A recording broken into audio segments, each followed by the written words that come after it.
Today we will discuss about the task dependency graph. اب یہ task dependency graph کیا ہوا کرتے ہیں اور جو آبجیکٹیوز ہم اچیو کرنا چاہتے ہیں وہ بیسیکلی کیا ہوں گے کہ we will be able to introduce the task dependency graph and with the we will be able to give certain real life examples of a task dependency graph. First, what is a task dependency graph? Decomposition can be illustrated in the form of a directed graph with nodes corresponding to a task and edges indicating that the result of one task is required for processing the next. Such a graph is called a task dependency graph. اب اس کا مطلب یہ ہوا کہ جب بھی ہم decomposition کی بات کرتے ہیں تو ٹاسک ڈپینڈنسی گراف کیا ہوا کرتا ہے کہ task dependency graph is a directed acyclic graph in which the nodes represents task and the directed edges indicate the dependencies amongst them. The task corresponding to a node can be executed when all tasks connected to this node by incoming edges have completed. اب اس کا مطلب یہ ہے کہ جب بھی ہم کیونکہ جب ہماری جو نوڈز ہوا کرتی ہیں وہ ہم کیا کہہ رہے ہیں کہ وہ ہمارے پاس ہوں گے ٹاسک ہوں گے اور جو ایجز ہیں وہ بنیادی طور کے اوپر فلو کو بھی شو کر رہی ہوتی ہیں کہ اس نوڈ سے اس نوڈ تک آپ موو کریں گے. اب جس سے یہ اور یہ ڈائریکٹڈ اے سائیکلک گرافس آپ کے پاس ہوا کرتے ہیں. ٹھیک ہے, اب جب ہم اس جن کو پریویس میں ہم نے ایک ٹاپک کے اندر ڈسکس کیا تھا پیراللزم کے اندر, جس کو آپ ڈی اے جی کا نام دیا تھا کہ ڈائریکٹڈ اے سائیکلک گراف آپ کے پاس. ٹھیک ہے, اب جب آپ ڈائریکٹڈ اے سائیکلک گراف کے اندر کی بات کرتے ہیں تو اس صورت میں چونکہ وہ ایروز کے ساتھ موو کر رہی ہوتی ہیں, ڈائریکٹڈ ہے کہ ایک نوڈ سے دوسری نوڈ کی سائڈ کے اوپر آپ نے کیا کرنا ہے, موو کرنا ہے. تو اس کا مطلب یہ ہوگا کہ جس نوڈ کے اندر کچھ ان پٹس آ رہی ہیں جب تک کہ وہ پریویس والے ٹاسک کمپلیٹ نہیں ہوں گے وہ والی نوڈ جو ہے اس کا ٹاسک جو ہے وہ ایگزیکیوٹ نہیں ہو سکتا. ٹھیک ہے, اچھا اب اس صورت میں جو ہمارے پاس ایک چیز اور بھی ہمیں تھوڑی سی خیال رکھنی پڑتی ہے کہ جو ٹاسک ڈپینڈنسی گرافس ہوا کرتے ہیں that these graphs can be disconnected and the edge set of a task dependency graph can be empty.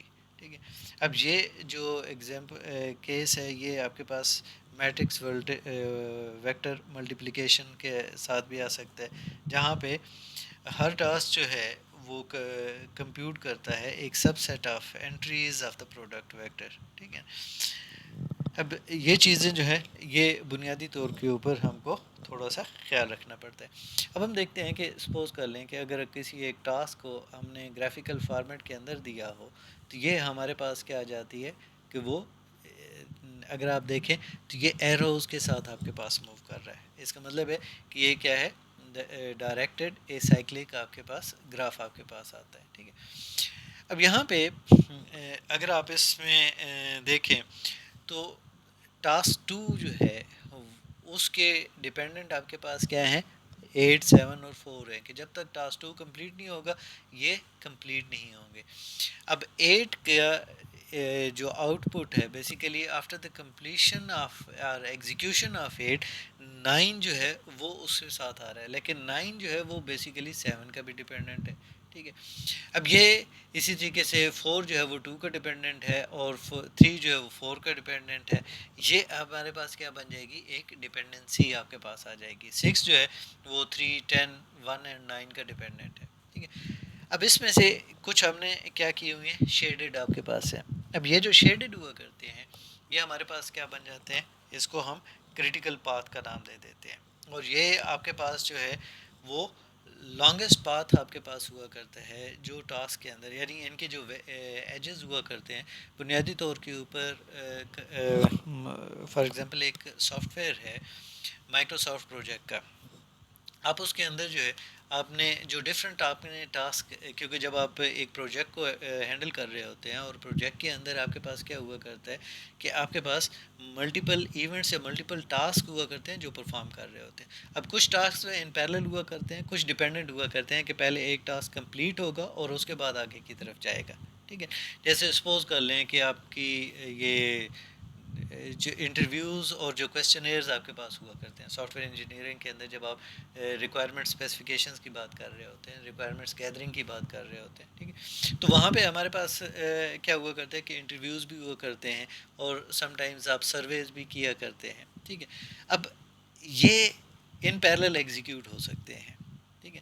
لیکن ان کی ڈپینڈنٹ بیسیکلی آپ نے جو اگلے کچھ ہیں وہ آپ نے کمپلیٹ کرنے ہوتے ہیں. ٹھیک ہے. تو یہ جو فیزز کے اندر کی آپ کی موومنٹ آپ کے پاس ہوا کرتی ہے، اس میں وہ جو ٹاسک آپ کے پاس بنتا ہے، تو ایم ایس پروجیکٹ کے اندر اگر آپ اس کے ایگزامپلس میں بھی کبھی دیکھ لیں تو اس صورت میں آئے گا کہ ہر ایک کا سٹارٹنگ اور اینڈنگ ٹائم آپ کے پاس ہوتا ہے اور اسی کی بیس کے اوپر آپ کے پاس ہوتا ہے. اور جو پروجیکٹ ہوا کرتا ہے، یاد رکھیے گا کہ آپ کی سٹارٹنگ ڈیٹ سے اینڈ ڈیٹ تک آپ کے پاس ایک اسپیسیفک ٹائم پیریڈ ہوا کرتا ہے کہ with in that time period, suppose کر لیں آپ نے 3 منتھ کا ایک پروجیکٹ جو ہے وہ ہے، آپ ان کا ایک ایگریمنٹ ہے کہ آفٹر 3 منتھس بیسیکلی آپ ٹاسک 6 تک پہنچ جائیں گے کہ آپ کی آؤٹ پٹ جو ہے وہ آپ جنریٹ کر دیں گے. ٹھیک ہے. آپ نے ان کو ایک پروڈکٹ جو ہے وہ امپلیمنٹ کر کے دینی ہے. اب جب آپ نے یہ کام کیا ہے تو اس کام کرنے کا مطلب یہ ہوا کہ ان 3 منتھس جو ہیں وہ آپ کے پاس کیا آ جائے گا، وہ آپ کا میکسیمم، سپوز کر لیں 2 7 10 اور 6 جو ہے یہ میکسیمم اسی 3 منتھس کی رینج کو ظاہر کر رہے ہیں. اور جو ریمیننگ والے ہیں وہ ہو سکتا ہے کہ وہ سائیکل جو ہے وہ جلدی ایگزیکیوٹ ہو سکتے ہیں. تو یہ جو آپ کے پاس جو لانگسٹ پاتھ آپ کے پاس ہوا کرتا ہے، اسی کو ہم کیا نام دے دیتے ہیں، کریٹیکل پاتھ کا نام دے دیتے ہیں. کہ بنیادی طور کے اوپر اس پاتھ کے اندر کی جو ڈیوریشن ہے یا اس کی جو ایگزیکیوشن ہے، اس کے اندر ڈیلے کا مطلب یہ ہوگا کہ آپ کا پروجیکٹ بھی کیا ہو جائے گا، ڈیلے ہو جائے گا. تو یہ آپ کے پاس جو ہے آپ اس ایم ایس پروجیکٹ کے اندر انٹریز کر کے آپ اور ان میں چینجز کرتے ہوئے ڈفرینٹ ایگزامپلس کے ساتھ، ڈفرینٹ ویریشنس کے ساتھ آپ چیک کر سکتے ہیں کہ اس کا امپیکٹ آپ کے پاس کیا آ رہا ہوتا ہے. ٹھیک ہے. اب ہم دیکھتے ہیں کہ بیسیکلی کریٹیکل پاتھ جب ہم بات کر رہے ہیں تو کریٹیکل پاتھ آپ کے پاس ہے کیا. A directed path in the task dependency graph represents a sequence of tasks that must be processed one after the other. کہ بنیادی طور پہ یہ سارے کے سارے ڈیپینڈنٹ چونکہ ہوا کرتے ہیں تو ایک کی کمپلیشن کے بعد دوسرے کی کمپلیشن ہوتی ہے. اور یہ جب کمپلیٹ ہوتا ہے تو بیسیکلی آپ کی وہ جو لاسٹ ہوا کرتی ہے، جیسے ابھی پریویسلی میں نے ڈسکس کیا کہ آپ کی وہ پروجیکٹ کی ٹائم لائن بھی اس وقت تک کمپلیٹ ہو چکی ہوتی ہے. ٹھیک ہے. The longest such path determines the shortest time in which the programs can be executed in parallel. اب وہ تو میں نے بات کی تھی سافٹ ویئر ڈیولپمنٹ کی. ٹھیک ہے. جب ہم پیرللزم کے اندر آپ کی بات کر رہے ہوتے ہیں تو اس صورت میں کیا آ جائے گا کہ وہ جو لانگسٹ پاتھ ہے بیسیکلی وہی آپ کا وہ شارٹیسٹ ٹائم ہے کہ اس سے کم ٹائم کے اندر آپ ایگزیکیوٹ نہیں کر سکتے کسی بھی پروگرام کو پیرلل کے اندر. اس کی ریزن کیا ہے کہ وہ آپ کے پاس یہ جو 4 ٹاسک ہیں یہ ڈپینڈنٹ ہیں. 2 کے بعد 7 آئے گا، 7 کے بعد 10 آئے گا، 10 کے بعد 6 آئے گا، اور ہر ایک کو کمپلیٹ کرنے کے لیے ایک اسپیسیفک ٹائم ریکوائرڈ ہے. ٹھیک ہے. تو اس کی وجہ سے ہمارے پاس کیا آ جائے گا کہ یہ جو ایک آپ کے پاس لانگسٹ پاتھ تھا جس کو ہم نے کریٹیکل پاتھ ڈیفائن کیا تھا، یہ آپ کے پاس کیا کر رہا ہے، وہ ٹائم دے رہا ہے کہ جس کے اندر جو ہے جو پروگرام ہے وہ پیرلل ایگزیکیوٹ کیا جا سکتا ہے. یہ منیمم ٹائم ہے. ٹھیک ہے. اس سے پہلے آپ نہیں کر سکتے. اسے ڈیلے ہو سکتی ہے لیکن اس سے پہلے وہ پاسبل نہیں ہے کیونکہ ہر ٹاسک کی ایگزیکیوشن کا ایک اسپیسیفک ٹائم آپ کے پاس ڈیفائنڈ ہوا کرتا ہے. ٹھیک ہے. اب کیا ہوگا کہ the length of the longest path is in a task dependency graph is called the critical path length. ٹھیک ہے. کہ یہ آپ کے پاس وہ ہے کہ اس سے کم تک آپ کر نہیں سکتے اور اس کی بیس کے اوپر پھر ہم نے آگے کی طرف کیا کرنا ہوتا ہے، اس کو جو بھی ٹاسک کو ایگزیکیوٹ کرنا ہے یا ان کی جو ڈپینڈنسیز وغیرہ دیکھتے ہوئے ہم نے ایگزیکیوٹ کرنا ہوتا ہے وہ ہمارے پاس ہم نے اس کو آگے دیکھنا ہوتا ہے. ٹھیک ہے. اب یہاں پہ اگر ہم دیکھیں کہ سپوز کر لیں ایک ایگزامپل ہم دیکھتے ہیں ایک پیراللزم کی سپوز کر لیں ایک ڈیٹا بیس کی کیوری ہے جس کو ہم نے پروسیس کرنا ہے، اور اس کے اندر آپ اس کیوری کے اندر کنڈیشنز آپ کے پاس کیا ہے کہ جو ماڈل ہے وہ آپ کے پاس کیا ہونا چاہیے، سیوک ہونا چاہیے، اور ایئر جو ہے وہ کیا ہونا چاہیے 2001، اور جو کلر ہے وہ گرین یا وائٹ، گرین اور وائٹ، یہاں پہ اور ہے، باقی دونوں کی جگہ کے اوپر اینڈ ہے، ٹھیک ہے۔ اور یہ جو ڈیٹا بیس ہے بیسیکلی اس ڈیٹا بیس سے آپ نے کیا کرنا ہے، ایگزیکیوٹ کرنا ہے، ٹھیک ہے۔ اب یہاں پہ ہمارے پاس جو ہے اس کو جب ہم کیا کرتے ہیں، ڈی کمپوز کرتے ہیں، ٹھیک ہے نا، کہ آپ کے پاس جو ہے وہ جب آپ پیراللزم کی سائڈ کے اوپر آ رہے ہیں تو پیراللزم کی سائڈ کے اوپر آتے ہوئے پھر ہم ان کو کیا کریں گے، ڈی کمپوز کریں گے۔ ڈی کمپوز کرتے ہوئے ہمارے ٹاسک کیا ہیں، ایک آپ کے پاس ہے وہ ماڈل ہے، یعنی ماڈل کی کیٹیگری آپ کے پاس آ گئی، ٹھیک ہے۔ تو ماڈل کی بیس کے اوپر ایک آپ کے پاس آ جائے گا، دیکھیں بہت سارے ہیں جو دوسرے ماڈل جو ہیں وہ بھی آپ کے پاس ایئر 2001 کے اندر ہے، ان کے وائٹ اور گرین جو ہے وہ کوئی اور ماڈل بھی آپ کے پاس موجود ہے۔ تو ہمارے پاس کیا ہوا کہ ماڈل کو ہم نے کیا کر دیا، ایک علیحدہ کر دیا کہ سیوک کی کار کا آپ کے پاس ایک علیحدہ سے آ جائے۔ ایک ٹاسک آپ کے پاس ہے کہ اس ماڈل کی بیس کے اوپر سیوک جتنی کارز ہیں بیسیکلی ان کو ایکسٹریکٹ کر لے، ٹھیک ہے۔ ایک اور ٹاسک آپ کے پاس ہے 2001 کا، 2001 والی جتنی کارز ہیں ان کو علیحدہ سے بیسیکلی کر لے، ٹھیک ہے۔ پھر ان دونوں کا کمپیریزن کر کے ان کا اینڈ کر دے، ان میں سے جو سیوک بھی ہے اور 2001 کی بھی ہے وہ آپ کے پاس کمبائن ہو جائے، ٹھیک ہے۔ پھر ایک علیحدہ سے ٹاسک جو ہم نے ڈی کمپوز کیا کہ وہ آپ کے پاس کیا ہو جائے گا، کلر کی بیس کے اوپر۔ اب کلر کی بیس کے اوپر کیا ہے، ہم نے کہا کہ گرین یا وائٹ ہو، گرین اور وائٹ۔ تو بنیادی طور پہ جو گرین وہ کارز جو گرین یا وائٹ کلر کی ہیں بیسیکلی ان کو ایکسٹریکٹ کر لے۔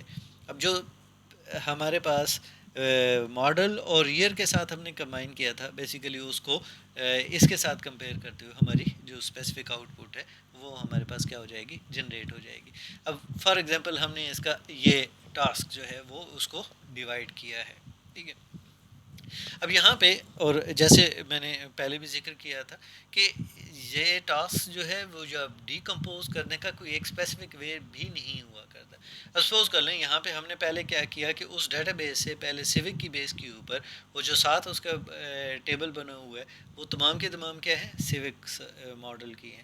پھر آپ کے پاس دوسرا ایک آپ کے پاس کیوری آئی 2001 کی بیس کے اوپر کہ تمام وہ ماڈلز یا کارز جو 2001 کی ہیں بیسیکلی ان کو کر دیا۔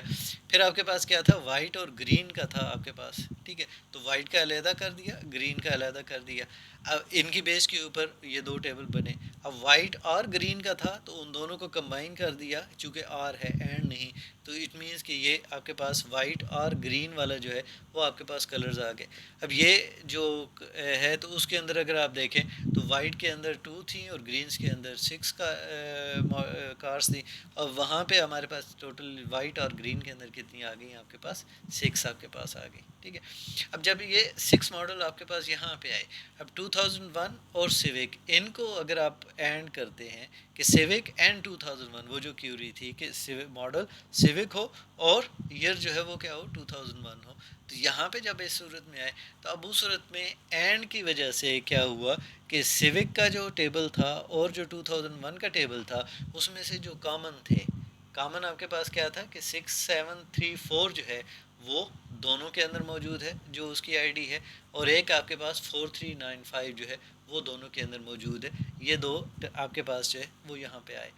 اب اگلا آپ کے پاس کیا ہے کہ اس ٹیبل کا اور اینڈ جو کلر والا تھا، جو کلر ہے وہ وائٹ اور گرین وہ اینڈ تھا، تو ان دونوں میں سے اب وہ جو 6 کا ایک ٹیبل بنا ہوا ہے جو کلر بیسڈ ہے، اور یہاں پہ آپ کے پاس ماڈل اور جو ایئر کے بیس کے اوپر آیا، اب ان کو آپ نے اینڈ کیا، تو اینڈ کرتے ہوئے جو کامن ہے وہ صرف ایک ہی ماڈل تھا، وہ کیا ہے آپ کے پاس 6734 ہے آپ کے پاس، ٹھیک ہے۔ اچھا اب یہ تو ہم نے ٹاسک کس طریقے سے ڈیکمپوز کی ہے۔ سپوز کر لیں یہ جو 2001 والا ہے اس کو میں سیوک کے ساتھ اینڈ نہیں کرتا، سیوک کا ٹیبل اس کو ایز اٹ از اوپر والا ہی رہنے دیں، اور یہ درمیان والا جو آپ کے پاس 2 والی آئی ہیں جو اینڈ کیے ہوئے اس کو فی الحال اگنور کر دیں۔ اب 2001 وائٹ اور گرین وہ 6 والا اور 2001 والا، اگر میں ان کو اینڈ کرتا ہوں کیونکہ 2001 اینڈ وائٹ اور گرین تھا، تو جب یہ وائٹ اور گرین کو 2001 کے ساتھ جب میں اینڈ کروں گا تو ان دونوں میں کامن آپ کے پاس کون سا آ جائے گا؟ ٹھیک ہے، تو کامن اگر آپ دیکھیں تو 2001 کے اندر 7623 ہے، تو یہ وائٹ اور گرین کے جو 6 ہیں اس کے اندر 7623 موجود ہے. 6734 یہ کلر والے کے اندر بھی موجود ہے. ٹھیک ہے، 5342 اس کے اندر بھی موجود ہے، 5342 اس کے اندر بھی موجود ہے. اٹ مینس کہ یہاں پہ اب آپ کے پاس کیا آ جائے گے، یہ 3 آپ کے پاس کامن آ گئے. ٹھیک ہے، اب 2001 اینڈ یہ ہوا، اب ان دو ٹیبلز کے ساتھ تو نیچے آپ کے پاس کیا آ جائے گا، یہ 3 ماڈلز آپ کے پاس آ گئے، 7623 6734 اور 5342 آپ کے پاس. اب ان کو اس ٹیبل کو یہ جو 3 آپ کے پاس ہے ان کو آپ نے اینڈ کرنا ہے اوپر سیوک والے ماڈل کے ساتھ جس کے اندر 4 روز آپ کے پاس موجود ہے. جب اس کے ساتھ اینڈ کیا تو بنیادی طور پہ ایک ہی آپ کے پاس کیا آ رہا ہے، 6734 جو ہے وہ آپ کے پاس کامن آ رہا ہے.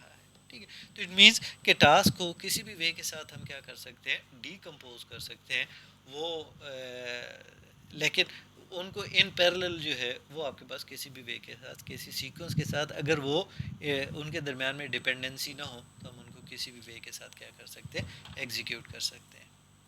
فردر کچھ چیزیں اگلے کچھ ٹاپکس کے اندر جو ہے وہ ڈسکس کریں گے.